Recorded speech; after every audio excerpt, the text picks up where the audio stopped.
네, 우리 잠언 26장 1절부터 9절 말씀 같이 읽습니다. 1절입니다. 미련한 자에게는 영예가 적당하지 아니하니 마치 여름에 눈 오는 것과 추수 때에 비 오는 것 같으니라. 까닭없는 저주는 참새가 떠도는 것과 제비가 날아가는 것 같이 이루어지지 아니하느니라.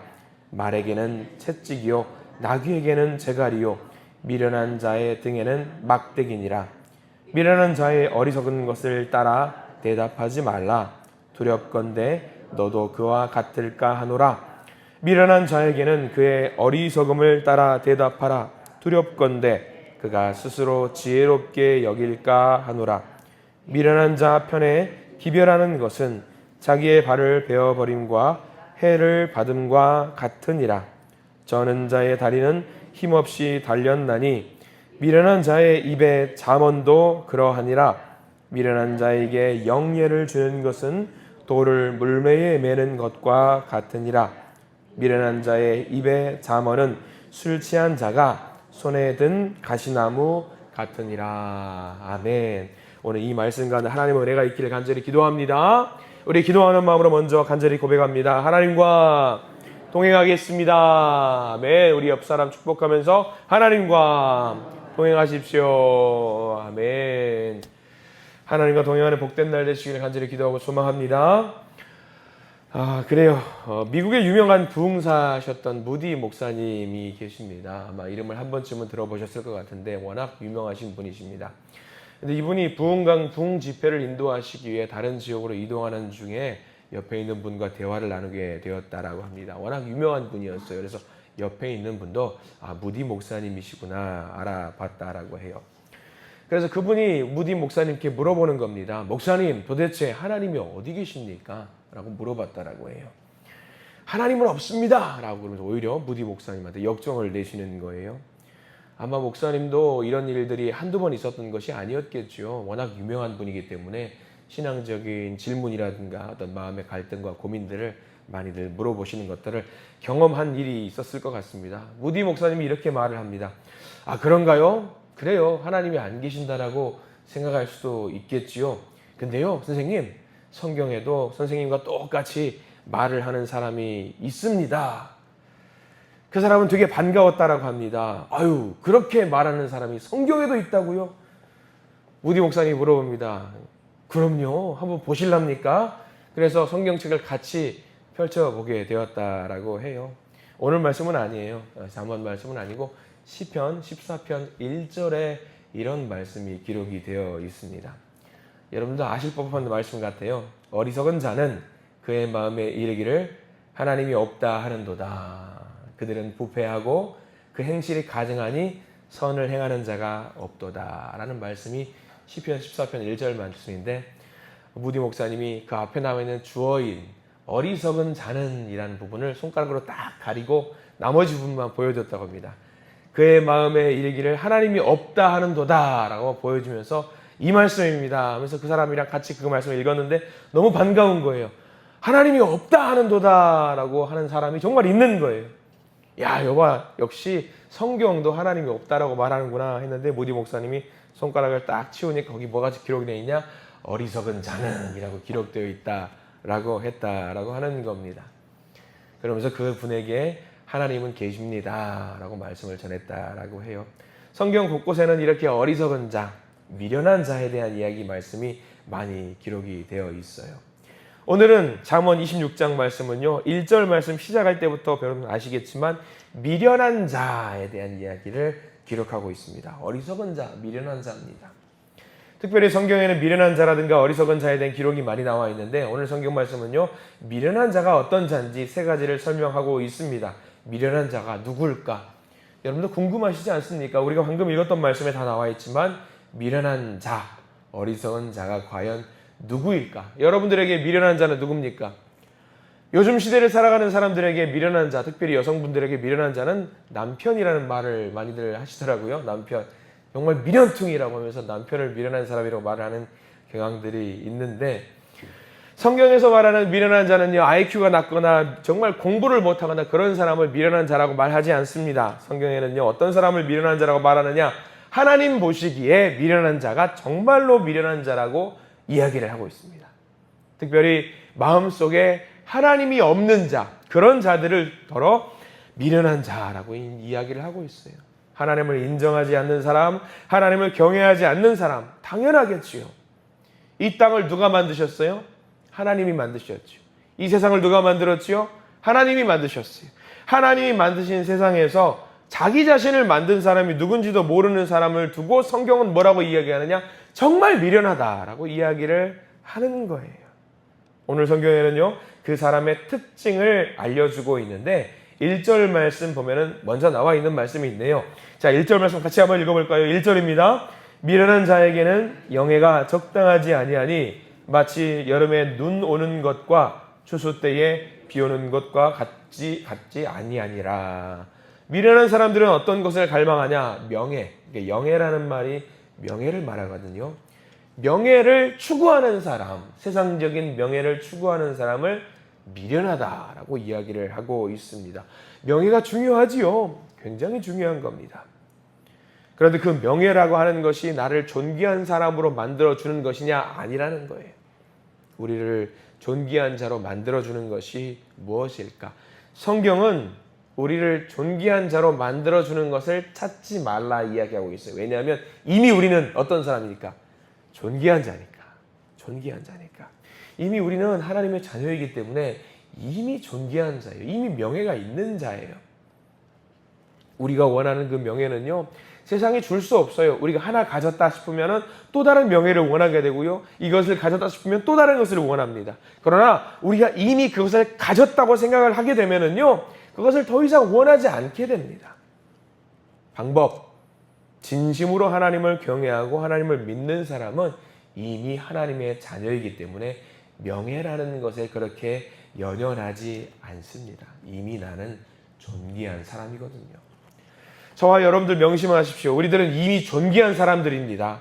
이미 하나님의 자녀들이기 때문에 세상적인 명예를 찾으려고 노력하지 마십시오. 1절 말씀에 기록된 것처럼 세상적인 명예를 찾기 위해서, 세상적인 명예를 찾기 위해서 노력하는 사람들은 어떤 사람들이다? 미련한 자고 지혜가 없는 자들이라고 우리에게 이야기를 하고 있어요. 그렇게 세상 명예를 찾는 사람을 두고 1절 말씀은요, 끝에 비유로 그렇게 말씀하고 있죠. 여름에 눈이 오는 것과 같다. 여름에 눈이 오는 것 같다. 그리고 추수 때에 비가 오는 것 같다라고 이야기를 하고 있어요. 여름에 눈이 온다. 무슨 말입니까? 이치에 맞지 않는 거죠. 여름에 눈이 올 수 있습니까? 없어요. 추수 때 비가 온다. 이거 뭐죠? 농사를 망치는 거예요. 망치는 거예요. 세상적인 명예를 원하는 사람이 그것과 같다라는 거예요. 명예를 추구하지 말라, 그 이야기입니다. 또 미련한 사람의 두 번째 특징이 2절 말씀입니다. 어떤 사람 같냐? 미련한 사람 2절 말씀 읽어봅니다. 까닭없는 저주는 참새가 떠드는 것과 제비가 날아가는 것 같이 이루어지지 아니하느니라. 까닭없는 저주가 뭔지 궁금하시죠? 옛날에는요, 저주가 막강한 힘을 발휘했습니다. 과학이 발달했으니까 지금은 이것은 어떤 천재지변 같은 것은 과학적인 논리로 우리가 설명을 할 수 있죠. 근데 옛날에는요, 모든 것이 신이 하는 거였어요. 신의 저주 같은 거였죠. 까닭없는 저주라고 하는 것은요, 마음대로 하는 거거든요. 내 마음대로. 야, 하나님이 저주하는 거야. 하나님이 마음에 안 들어서 벌 주는 거야. 하나님 주신 게 아니에요. 누가 하는 거예요? 자기가 하는 거예요. 자기가. 그걸 말하는 거예요. 까닭없는 저주. 이런 까닭없는 저주가 효과가 있을까요? 없을까요? 없어요. 자기가 하는 거니까요. 효과가 없지요. 그래서 2절 말씀에 참새가 떠도는 것, 제비가 날아가는 것도 마찬가지입니다. 알 수 없이 제멋대로 날아간다는 걸 말하는 거예요. 막 무서운 말을 막 던지면서 아무 말 대잔치 하면서 저주의 말을 한다라는 거죠. 그런데 중요한 건 2절 제일 끝에 밑줄 그으십시오. 이루어지지 아니하느니라 나와 있어요. 이루어지지 않느니라. 그 아무 말 대잔치, 아무렇게나 하는 그 저주는요, 의미가 없다라는 거예요. 지혜 없는 자의 특징이죠. 아무 말 하는 거 의미가 없다라는 거예요. 그런 말을 해서 사람들을 힘들게 하지 말고, 그런 말을 해서 하나님의 이름을 망령되이 일컫지 말라는 거예요. 미련한 자의 특징이라는 거죠. 막 던진다라는 거예요, 말로. 그런 미련한 자가 있다라고 한다면, 아무 말로 인해서 저주하는 사람들이 있다라고 한다면 신경 쓰지 말고 무시해라. 왜 무시할 수 있는지 아세요? 저와 여러분들은 하나님의 자녀이기 때문에 주님을 믿기 때문에 예수 그리스도를 선포하면 됩니다. 그런 저주하는 사람들 지금도 있을까요? 없을까요? 있어요. 있어요. 예수님의 이름을 들먹이면서 아무 말 대잔치 하는 사람들이 있어요. 근데 우리는 이미 존귀한 자이기 때문에 그런 말을 들을 때 우리는 뭐라고 말하면 되는 줄 아십니까? 예수 그리스도의 이름으로 명하노니 물러나라 라고 말하면 되는 거예요. 이미 우리는 하나님의 자녀이기 때문이죠. 자, 미련한 사람의 특징 2절 말씀 넘어가서 3절 말씀 볼까요? 미련한 사람의 특징, 재밌는 말이 3절에는 기록이 되어 있습니다. 3절 말씀 읽어보겠습니다. 말에게는 채찍이요 나귀에게는 재갈이요 미련한 자의 등에는 막대기니라. 거기도 한번 재밌는 표현 밑줄을 그어보십시오. 미련한 자의 등에는 막대기니라 라는 말, 무슨 말 같아요? 미련한 자에게는 뭐가 필요하다? 쳐 맞아야 된다는 거예요. 성경 말씀 맞아야 된다. 말이 필요 없다라는 거예요. 막대기 들고 때리라는 거예요. 성경 말씀도 이렇게 노골적으로 나와 있습니다. 짐승이 말을 안 들으면 어떻게 해야 돼요? 등에 뭐 채찍을 때린다든가 막대기 툭툭 치면서 해야 된다는 거죠. 말이 갑자기 주인님 때리지 마세요. 그렇게 할 수 있어요? 못한다라는 거죠. 미련한 자도 똑같다라는 거예요. 3절 말씀. 말을 안 듣는 자, 미련한 자, 어리석은 자가 있으면 몽둥이에 들어가지고 때리라는 것을 3절 말씀에 기록이 되어 있는 거죠. 이 말은 반대로 무슨 말인지 아십니까? 내 마음대로 움직일 필요가 없다라는 말이에요.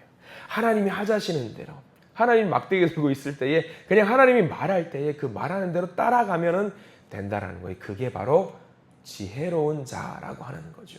하나님 몽둥이 들고 하나님 맞을 준비하고 있는 사람들은요 어리석은 자라는 거예요. 이게 바로 성경 말씀 오늘 26장 말씀에 기록되어 있는 어리석은 자들의 특징입니다. 특징이에요. 우리가 적어도 1절, 2절, 3절 말씀 여기 기록되어 있는 말씀처럼 살아가면 되겠습니까? 반대로 이제 4절부터는요 미련한 사람은 어떻게 다루어야 하는가 그 말씀도 기록이 되어 있습니다. 어떻게 대해야 되는가? 4절과 5절 말씀 이어볼까요? 4절 말씀, 5절 말씀요 반대되는 말씀이에요. 한번 읽어보겠습니다. 4절, 5절 같이 읽습니다. 미련한 자의 어리석은 것을 따라 대답하지 말라. 두렵건대 너도 그와 같을까 하노라. 5절입니다. 미련한 자에게는 그의 어리석음을 따라 대답하라. 두렵건대 그가 스스로 지혜롭게 여길까 하노라. 4절 말씀에는 대답하지 말라. 5절 말씀에는 대답하라. 이거 어느 장단에 맞춰야 됩니까? 대답하지 말라. 그리고 대답하라. 이 말은요 간단하게 말하면 이겁니다. 어리석은 자에게 휘둘리지 말아라. 어리석은 자에 미련한 자에게 휘둘리지 말아라. 그 말이거든요. 또 하나 6절 보십시오. 6절도 노골적으로 이야기 나와 있습니다. 6절 말씀 읽어봅니다. 미련한 자 편에 기별하는 것은 자기의 발을 베어버림과 해를 받음과 같으니라. 기별한다. 주인이 무언가 소식을 전달해야 돼요. 근데 은밀하게 해야 됩니다. 은밀하게 해야지 효과가 있어요. 근데 6절 말씀 미련한 자 편에 기별하는 것은 미련한 자는 그 기별하는 것을 은밀하게 전해야 됨에도 불구하고 은밀하게 하지 말고 다 떠버리고 다녀요. 다 떠버리고. 그러니까 그런 것들은 뭘 말하느냐? 자기 발을 베어버리는 것과 똑같다라는 거예요. 효과가 오히려 더 좋지 않다라는 거죠. 10절 말씀도 볼까요? 우리가 읽었던 말씀 넘어가서 10절 말씀인데 10절 말씀 읽어보겠습니다. 장인이 온갖 것을 만들지라도 미련한 자를 고용하는 것은 지나가는 행인을 고용함과 같으니라. 장인이 물건을 잘 만들었어요. 좋은 물건을 만들었지요. 이것을 팔아야 됩니다. 그런데 그것을 팔기 위해서 사람을 고용하는데 미련한 사람을 고용하면은요 팔리지 않는다라는 거예요. 도움이 되지 않는다라는 거죠. 차라리 뭐 하는 것이 좋은가? 지나가는 행인에게 맡기고 판매하는 것이 낫다라는 거죠. 점점 여러분 보시면 아시겠지만 1절부터 10절까지 쭉 오는 과정 중에 어떤 느낌이에요? 점점 강도가 세져요. 강도가. 미련한 자를 향해서 지혜롭지 않은 자를 향해서 그 말로 때리는 그 정도가 점점 세지고 있습니다. 간단합니다. 미련한 자가 되지 말고 미련한 자와 가까이 하지도 말라는 이야기지요. 정답이 없을까요? 어떻게 하면 미련한 자가 되지 말고 미련한 사람과 어울리지 말고 그 방법이 하나 나와 있어요. 가장 중요한 말씀 여러분들 12절 말씀일 것 같은데 12절 말씀 전체를 다 밑줄을 그으시면 좋을 것 같습니다. 12절 말씀 같이 한번 읽어보겠습니다. 12절입니다. 내가 스스로 지혜롭게 여기는 자를 보느냐? 그보다 미련한 자에게 오히려 희망이 있느니라. 자, 이게 무슨 말입니까? 내가 스스로 지혜롭게 여기는 자를 보고 있느냐? 아니다. 그보다 미련한 자에게 오히려 희망이 있느니라. 바보가 되지 말라는 이야기가 아니에요. 지혜롭지 않은 자가 되지 말라는 이야기가 아니라 이게 무슨 말이냐? 하나님 앞에서 스스로 그 지혜를 내가 지혜 있다고 자랑하는 것을 내려놓아라. 이 세상에 지혜 있는 존재는 딱 한 분뿐인데 그게 누구냐면 하나님뿐이니까 내가 지혜 있다고 좀 까불지 말아라. 그냥 오히려 더 미련하다라고 내려놓아 버려라. 그리고 하나님께 모든 것을 맡겨라. 그 말씀이 12절 말씀이에요. 이게 진짜로 지혜롭게 행동한다라는 거죠. 하나님, 저는 부족해서 몰라요. 아무것도 몰라요. 하나님께 모든 것을 맡깁니다. 지혜가 되시는 하나님, 지혜의 근본이 되시는 하나님, 우리를 인도해 주세요. 그 말씀이 12절 말씀입니다. 그럴 때에 바로 우리는 정말로 자본이 원하는 지혜로운 사람이 될 수 있다라는 이야기입니다. 우리는 살면서 우리가 조금 더 잘났다고, 우리가 좀 안다라고 우리의 아는 지식을 뽐낼 때가 있습니다. 그럴 수 있습니다. 그렇게 뽐내더라도 이 지혜가 어디서 왔다라는 것인지 여러분들 명확하게 하세요. 우리의 머리에서 나왔다고요? 아닙니다. 하나님이 그 시기 적절하게 때와 상황에 맞춰서 지혜를 주셨습니다. 우리가 그것을 믿을 때에 우리는 걱정하지 않고 한 걸음 한 걸음 걸어나갈 수 있습니다. 오늘 하루 살아가실 때에 오늘 26장 말씀을 반복해서 묵상하십시오. 그리고 12절 말씀을요 반복해서 묵상하십시오. 그래요, 하나님, 나의 지혜의 근본이 되신 하나님을 온전히 의지합니다. 이 하루가 지혜자 되시는 하나님을 따라가는 그 하루가 될 수 있도록 도와주십시오. 그렇게 기도하시고요. 그 지혜를 하나님께서 무한대로 받으실 수 있는 저와 여러분들 되시기를 주의 이름으로 간절히 축원합니다. 아멘. 기도하겠습니다. 주님, 스스로 지혜롭다고 여기지 않도록 우리들을 인도해 주시옵소서. 나의 부족함과 나의 지식의 한계를 알고 지혜로우신 하나님의 말씀을 붙잡고 예수 의지하면서 걸어가는 우리의 인생 되게 해 주시옵소서. 주님은 말씀하셨습니다. 미련한 사람이 되지 말아라. 자기 스스로 지혜롭다고 여기기 때문에 그래서 남의 말도 듣지 않고 하나님도 믿지 않고 자기 마음대로 하면 된다고 생각하는 이 어리석음을 주님 꾸짖으시고 우리가 다 내려놓을 수 있도록 인도해 주시옵소서. 우리의 한계를 인정하고 진리가 되신 하나님의 말씀을 붙잡고 우리 주님께 도우심을 구하면서 한 걸음 한 걸음 전진해 나가는 지혜로운 사람이 될 수 있도록 우리들을 인도해 주시옵소서. 예수 그리스도 이름으로 간절히 기도드립니다. 아멘.